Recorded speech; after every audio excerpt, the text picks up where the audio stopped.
a Playlyst original.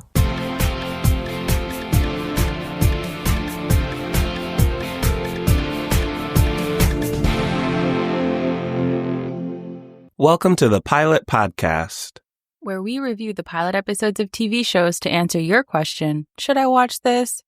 My name is BJ. And my name is Mitu. And this week, we're watching North of North on Netflix, The Bondsman on Prime Video, Got to Get Out on Hulu, and Moonrise on Netflix. So stay tuned to the end to find out BJ's favorite AI. Okay. I don't know if I have a favorite, but I'll work on it. In the meantime, how about you tell us what's happening up in the Arctic? You're talking about North of North on Netflix. Siaya, played by Anna Lamb, is a young Inuk mother who had a very public exit from her marriage. And now she finds herself dreaming of reinvention in her tiny Arctic community of Ice Cove. So we get to watch her navigate love, motherhood, career, and a new start. Speaking of that new start, I have to say it's both fun, cringy, funny, and awkward watching her try and have this new start and find a job and be more than a stay-at-home mom. I love seeing her navigate this. One of my favorite genres of story is woman starting over. Shout out to Hallmarkies. I just reviewed La Dolce Villa with Rachel, and it made me think of Under the Tuscan Sun. And I wrote in my notes for this, Under the Arctic Sun, because that's what it felt like to me. Coming soon to Hallmark. Yeah, exactly. I love these stories where a woman finds herself maybe unhappy in her marriage or unhappy with how things are going. And she's like, you know what? I don't care how old I am. I'm over it. In this case, obviously, Siaya is very young, but for her culture and her community, is at a place that is expected of her, where she's married young to the town heartthrob, has a child, King Ting. And so she is shocking everyone by saying she's not satisfied. And then I also love the classic nonprofit experience at her work, where everyone on staff really understands the community. They are literally members of the community, whereas the head of the nonprofit is clearly going to be an uphill battle in understanding and listening to the needs of this group of people. That's true. I will say the head does seem to be on top of it. Like, she's got things running smoothly, knows where the fish heads need to go. And it's Siaya who has to justify why she should go from volunteer to employee. And there's very good justification for that, because she knows this town very well. I like that the small town is almost like another character, where she has these very judgmental coworkers that extend into her very judgmental neighbors. This is a tiny town where everyone knows everyone's business. Mm-hmm. So that will be an asset, given Siaya is so tapped into this town. And this show is very funny, because one of the reasons she's tapped into the town is because of her mom. And her mom cracked me up this whole episode. Yes, Nevi, played by Maika Harper. There's a lot of backstory that they even just start hinting at, but it's interesting to learn how Siaya can both rely on her, and a lot of her problems may have come from her relationship with her mother. Yeah, her mom struggled with alcoholism, as a light spoiler for the show, and she shouts, I went from taking care of you to taking care of him, about her husband. And so she has this very heartfelt moment with her mom and is trying to make sense for her mom and for herself why she's over it. But then when her mom shouted back, you're acting like a white girl with options, I cracked up. I truly did. It's true. She has probably seen a bunch of TV movies where the girl is fed up with her relationship and walks out. But it seems like in this Inuk village, the woman is expected to get married, start a family, and raise the family. That's full stop. And that's what Ting wants. That's what everyone who supports Ting wants for Siaya. When he said to her on that boat, we're expecting, and she was like, girl, I'm not pregnant. I laughed so hard because it was very funny, but also a wild display of the expectations in this town of our girl. There's a scene where Siaya is doing some volunteer work at their local festival, and Ting needs her help with something. He just picks her up and takes her away. Imagine, you're on your feet, then you're not. And that's accepted by everyone in town. Pass. Also, the village, the scenery, the locations, beautiful. Yes, there is a moment where she really realizes she needs to leave that man. And it is terrible, but also while it's happening, I was like, look at that water. Like, it was just so lovely to see the mountains and the setting. It was really a feast for the eyes to watch the scenery in this one. So after seeing all of that beautiful scenery, would you watch more episodes of North of North on Netflix? Absolutely. I would watch again, seriously. Shout out to my very good friend who asked me to watch this show for several days now. She was right. I agree. She didn't recommend it to me, but I know who this friend is, and she's always right. So this is a would watch again, seriously. It's funny. It's short, half hour. And I'm very curious where CIO will go next.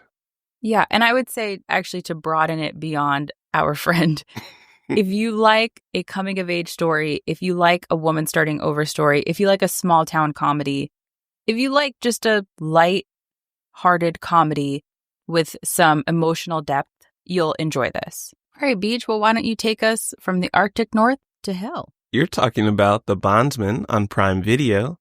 Hub, played by Kevin Bacon, is a backwoods bounty hunter who comes back from the dead with an unexpected second chance at life, love, and a nearly forgotten musical career, only to find out that his new job now has a demonic new twist. So, Mitu, what were your first thoughts? I know we have really taken a liking to some bounty hunter shows in the past. Oh, that's true. Shout out to Teenage Bounty Hunters. Gone but not forgotten. One of the best one-season shows we've seen. In this one, I was so caught up in Hub's revenge because this is not a spoiler, as you've mentioned. This is just in the first moments of the show. He is murdered and brought back. That's the premise of the show. And I was so caught up in him pursuing why he died that I forgot that this man was fully resurrected by the devil. And so when some demonic things happened at the end, I genuinely gasped with surprise. So I guess shout out to the story building in this first episode. I was so intrigued that I forgot I was watching a horror. That is a testament to the writers because they are not subtle about the demonic elements. Even said individual that surprised you later in the episode, we see at the beginning as well. Yeah, absolutely. And yet, there I sat surprised when the demon thing started happening. I was like, oh, yes, I forgot that this is a horror show. The whole concept of this is demons and the devil and bounty hunting for the devil. And so, obviously, that rule did a bit too scary, too bloody, too gory for me and my fellow babies. But this was a very interesting story concept. And it's funny. I love Kevin Bacon as a sassy Southerner. I didn't expect this from him. I really like this for him. And his mom, Kitty, is played by Beth Grant, who I just love. She's so funny. Every time she's in something, she tends to be the funniest person on screen. And those two playing off of each other was very funny. And it helps balance the gore in the episode. And I also like some of the more, not really heartfelt, but emotional, mature scenes. We see Hub dealing with a past lover, a child, and kind of navigating where can that relationship go, especially after all the weird stuff that's happened to him. And his ex-wife's awful new boyfriend. Yeah.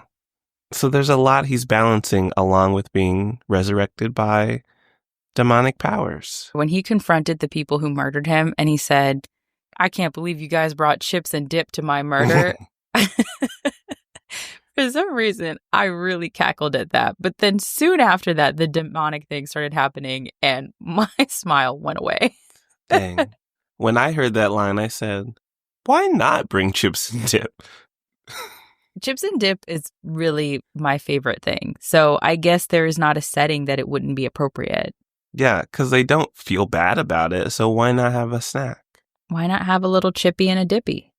And I would say, to wrap things up, great special effects, even with Hub's like injuries, seeing the different phases of it healing, I thought was well done. Yeah. The scary demonic scenes, they do some of that in like they do in horror movies where they don't show you everything that's happening. But when you do get glimpses of it, I think it was convincing. Yes, which I think gets to our rating for the Bondsman on Prime Video.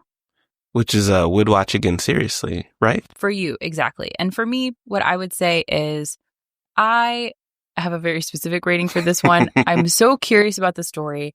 I really like following the story of Hub. I cannot do the scary stuff. So maybe I would watch again casually and maybe fast forward the scary scenes.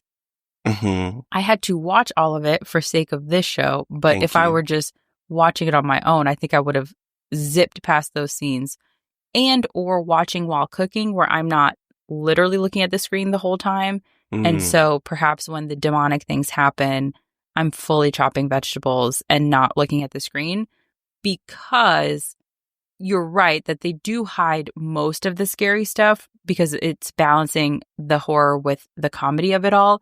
But you do see some scary things, and it's very, very gory right at the beginning and right at the end. Okay, so maybe this will be like a nice audio drama for you. Perhaps. A little Audible presents. Well, in the meantime, how about you tell us about how people are going to escape from a mansion? You're talking about Got to Get Out on Hulu.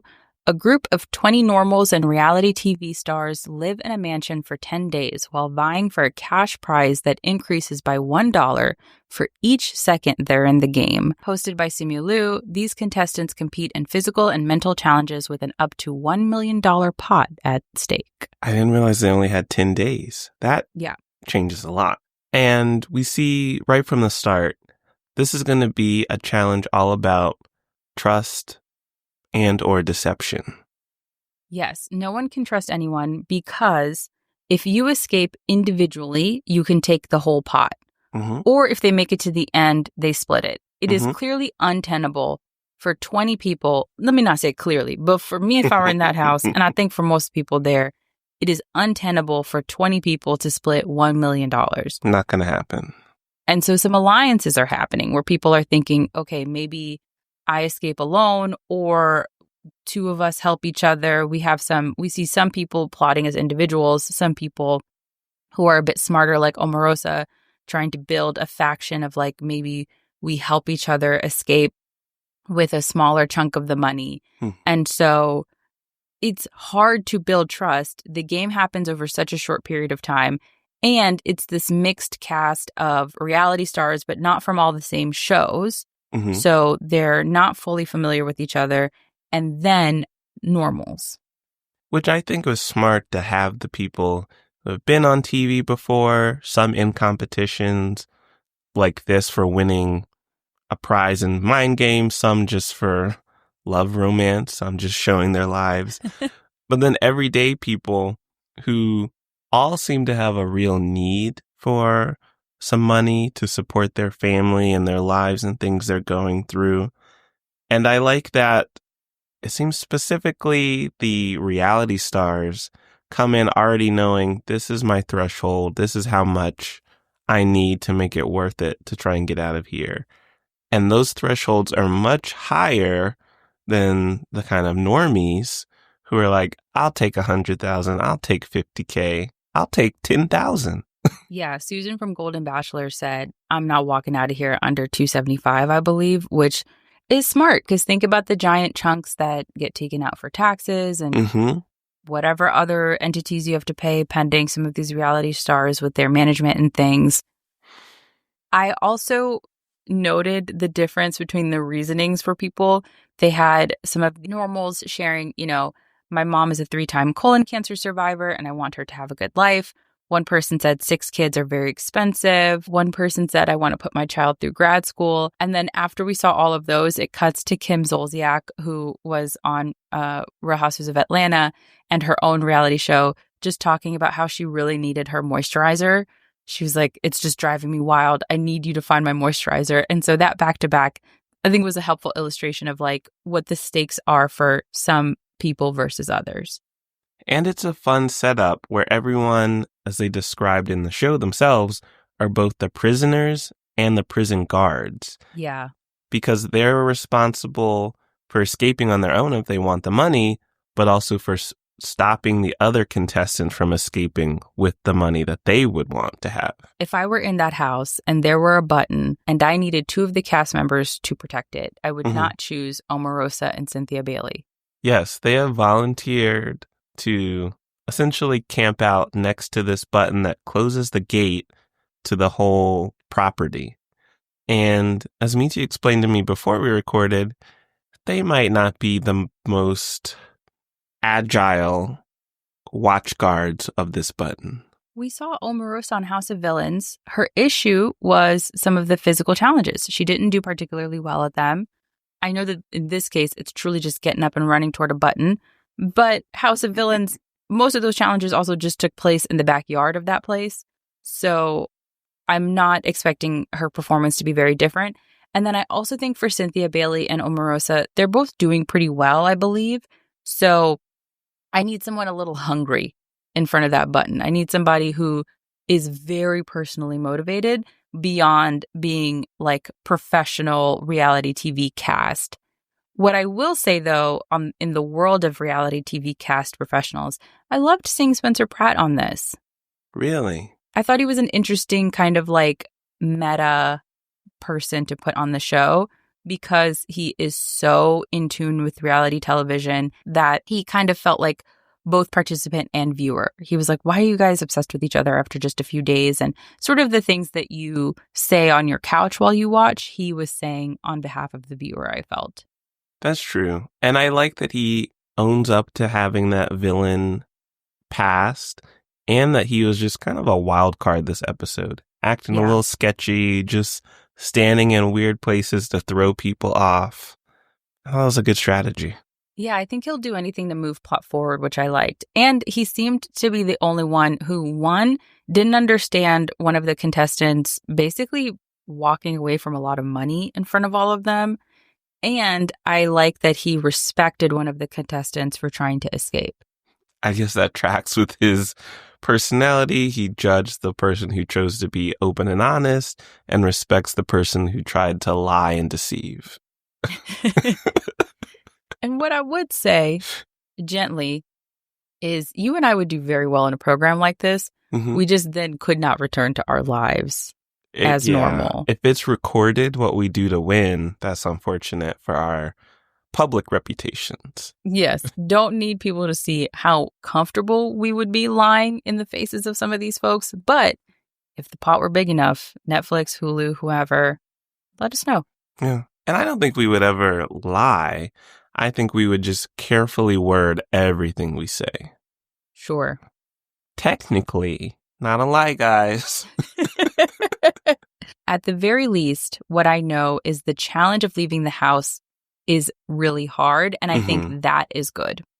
Because my last thought is mixing reality TV veterans like Omarosa with normals may feel like a mix in skill level. But the good thing is there is a great equalizer in the front yard as you try to escape. And so I think that will kind of normalize the playing field. It'll be less like Boston Rob on Deal or No Deal Island, where he kind of ran that group really well, or Sari on season 1 of Traitors, or Johnny Bananas on House of Villains season 1, where you're kind of lapping the competition because of your gameplay skills. Mm-hmm. So with this increased challenge to win the money, will you watch more episodes of Got to Get Out on Hulu? I would watch again casually. This just feels like another entry in what appears to be this growing interest of like, put random reality TV stars and occasionally normals in a house together, like Traitors, like House of Villains. I can't remember the name of the one on Prime Video, but that one So I guess this is another fun one. And while those aren't on the air, this is a fun one to watch if you're looking for more of that programming. I don't know that it was amazing enough to watch again seriously, but I'd watch again casually. Well, I'm glad you have another show to fill in that category for you. I didn't really watch any of those shows, so this is a maybe would watch while folding clothes and laundry. Like if I just really want some background noise on. It was entertaining, but this particular style of challenge and mind games didn't excite me like Deal or No Deal Island would. What a fantastic television program that is. I mean, one of the best reality competitions to ever air. Agreed. All right, why don't you take us from the mansion to the moon? You're talking about Moonrise on Netflix. Trapped at the height of a cosmic conflict between Earth and the moon, Jack, voiced by Chiaki Kobayashi, enlists as a scout in Earth's army, seeking revenge against the moon's rebel forces. So, Mitu, what did you think of this anime, which I put on our show list? Shout out to you for doing that. Anime Hive, Anime Nerds, Rise, BJ is putting one on for y'all. I thought it was beautiful, was my first thought. Like, it is stunning to watch, to the point where I looked up the show because I was like, this is just remarkably beautiful to me. I also have obviously less experience with anime, so maybe y'all constantly have this kind of feast for the eyes. And I saw that the production and the staff behind the show are all kind of legends and very respected. And I could really feel that with this, and it felt high budget. It does feel high budget. I love the use of colors. Everything is like bright, but not too bright. Just a nice wide range. And the animation, you really notice this in the opening where we see some combat and some battles. It's so fluid, so smooth, and they integrate special effects really well.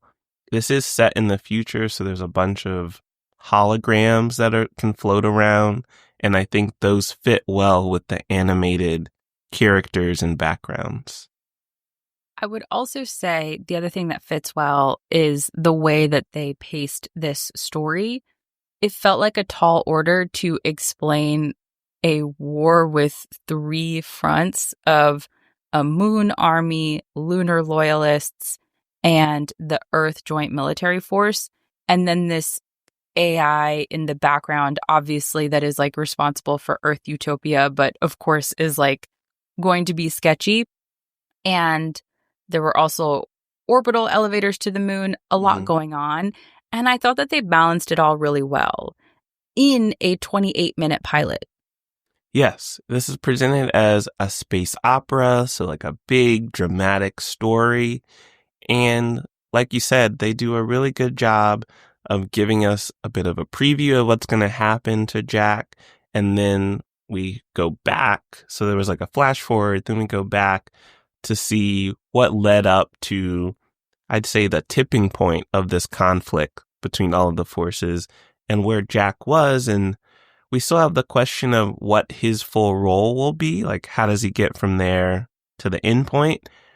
But I feel like I have enough to grab my attention. And the way they laid it out made me really interested because, as you said, we open on Jack as fighter and we see this more hardened version of him.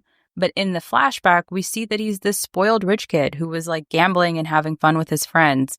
And so I was very curious to see the gap between that more frivolous guy that we saw, more lighthearted, silly. The issue a lot of his friends and family have with him is that he does not take things seriously, all the way to the Jack that we saw in the opening. And despite him being aloof and just trying to have fun, he has a lot of emotional scenes even in that flashback, which I think lends to the space opera genre. Light spoilers, a tragedy happens in this episode. And I really felt the weight of like all the people suffering and Jack going through it and witnessing what's happening. Yeah, it was a really emotional moment. Did it trigger enough emotions to get you to watch more episodes of Moonrise on Netflix? Yes, I would watch more episodes of Moonrise on Netflix. I really liked it. I'm surprised by how much I liked it because when I saw that you tiptoed an anime onto this review list, I thought, all right, there goes BJ pushing that agenda on me again. Whoa. But I really liked it. And I think if you're not Anime Hive, but if you like a space opera story, if you like some of these more utopian Earth battle stories, I think you'll like this one, even if you're not accustomed to them in anime form. Well, I think the lesson is not to judge me when I put shows on there and trust my recommendations a bit more, but that's another issue. Anyway, I would watch again seriously. I think if you like sci-fi anime, if you like stories about space and AI with some good action, this'll feed that hunger. And like you said, it's beautiful. So if you just want to see impressive animation, at least give the pilot a shot. All right. Well, Beach, what's your favorite AI? It's not released yet. I'm developing an AI called Me Too AI, and it just simulates Me Too. So maybe in the future, I'll just record with Me Too AI. We'll see. Honestly, work. Like, I think that would do you well. Maybe that AI will like remember the shows that she watched and only watch the pilot episode. Follow your little rules and yeah. Oh, my little rule. Okay. So I wish you both well. I didn't expect such a positive response. Absolutely. Could you get her to do my job? No, only the podcast. Okay. Well, all right. We'll see. Well, your enthusiasm has dropped. Well, where can people find more episodes of, as of yet, The Real You and Me on the Pilot Podcast? Well, the real versions of us host every episode on thepilotpodcast.com, and we're on all of your favorite podcast platforms. You can also follow us on social media at The Pilot Pod, and you can send thoughts, feelings, show recommendations, because every other week we do a show recommended by you, our wonderful listeners, to askthepilotpodcast@gmail.com. Thanks for listening. And I would never replace my friend with AI. Bye.